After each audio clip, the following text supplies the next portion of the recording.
আজকে আমি নিজেকে তোর জন্য প্রস্তুত করেছি। খোদা তোমার কাছে পানাহ চাই। আপনি আমার কাছে কি চাচ্ছেন? খেয়ানত কি?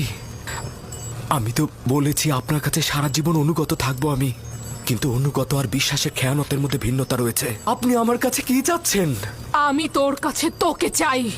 প্রতিদেবতার কাছে আমি বিশ্বস্ত, তিনি আমাকে মহব্বত করেন, তিনি আমাকে উন্নত স্থান দিয়েছেন, তার বিশ্বাসের খেয়ানত করব। আমাকে মহব্বত প্রকাশ করলে তাতে আমি তো খেয়ানতের কিছু দেখছি না। আপনারও আপনার স্বামীর কাছে কৃতজ্ঞতা জ্ঞাপন করছি, কিন্তু তার মানে তো এই নয় আপনার মহব্বতের প্রতিদান দিতে গিয়ে আমি গুনার সাগরে ডুবে। তুই আমার কাছে ঋণী, অবশ্যই তুই আমার মহব্বতের প্রতিদান দিবি। গোলাম হিসেবে তুই বাধ্য আমার আনুগত্য পোষণ করতে। যিনি আপনাদের দয়া আমার উপর বর্ষণে সাহায্য করেছেন তিনি হচ্ছেন আমার খোদা। সে কারণে আমি আপনাদের চাইতে বেশি এবং আপনাদের থেকে পূর্বে তার কাছে ঋণী। আমি নিজেকে ইজ্জতের তুঙ্গ থেকে তুচ্ছ অবস্থানে নিয়ে এসেছি যাতে তোকে হস্তগত করতে পারি। অধিকার ছাড়বো না।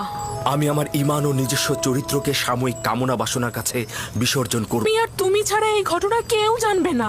কিন্তু খোদাবন্দের নজর থেকে এটা আপনি কি করে গোপন করবেন? তাহলে খোদাকে নিয়ে এত ভয়? আমিও তার কাছে লজ্জিত।